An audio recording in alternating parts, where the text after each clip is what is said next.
Good morning, everyone, and many thanks to the OECD for their kind invitation to take part in this event. I'm grateful to be able to contribute virtually to these very valuable discussions about how we drive the recovery in the Middle East and Northern Africa, all thanks to the transformational power of digital comms, exactly the subject we're exploring further. Over the past year, almost every national government has found out the hard way that pandemics don't respect or recognise international borders.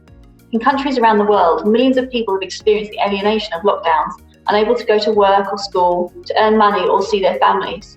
As governments scramble to manage the impact, the solutions we've found, working at credible speed, have opened up our eyes even wider to what's possible in the digital age.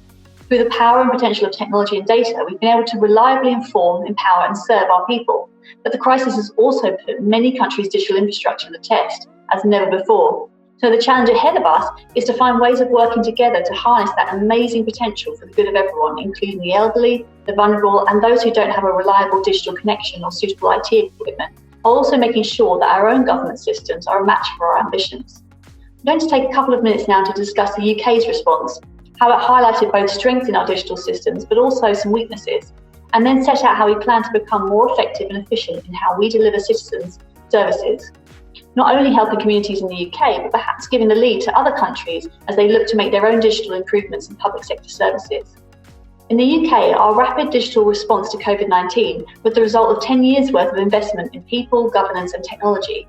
It's what allowed us to scale up services and build new digital products at pace, using information from our existing databases to extend financial help to those most in need. But the pandemic has also highlighted areas where there's much more we can do, and that's in part why the UK's new vision for digital services is more ambitious than ever.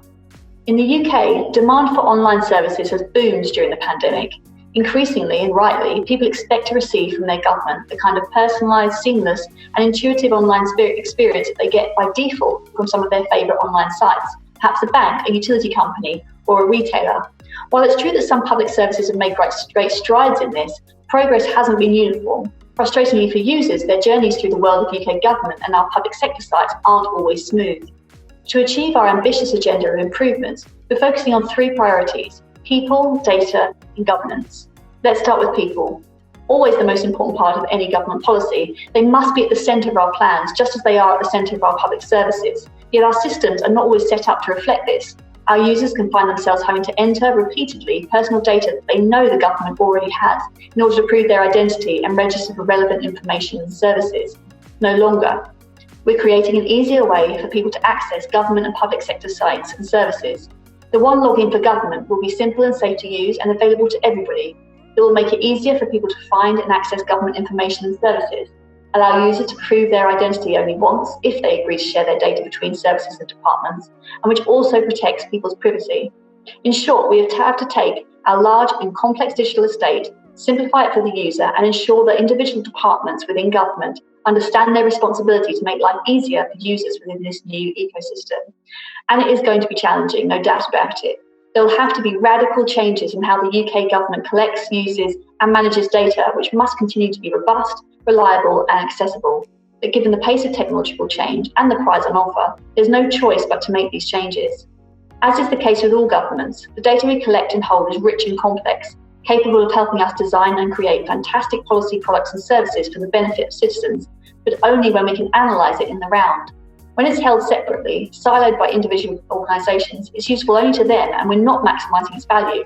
Recognising this, we're being spurred on by our new national data strategy to improve how we share information across departments and to interrogate and analyse it as a way of making better policy and providing better public services. And our work will also be founded on a respect for people's private data. We understand the importance of public trust in our practices, and we ensure the highest ethical standard of data use and reuse through the implementation of our data ethics framework.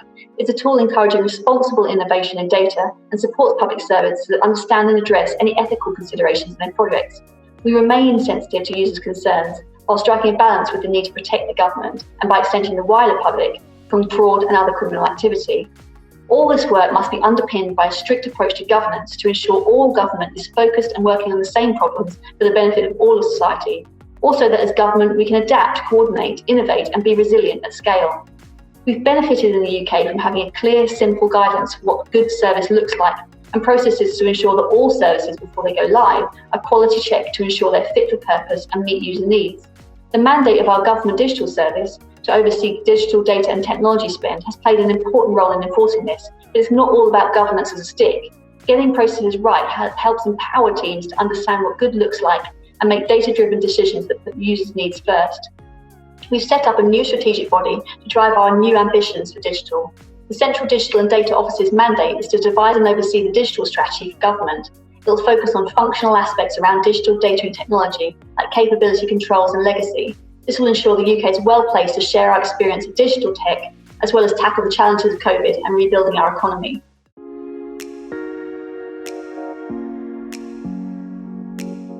We have learned in our international response, and not least in the vaccination programmes being run by bodies like the World Health Organization, the value and necessity of working together.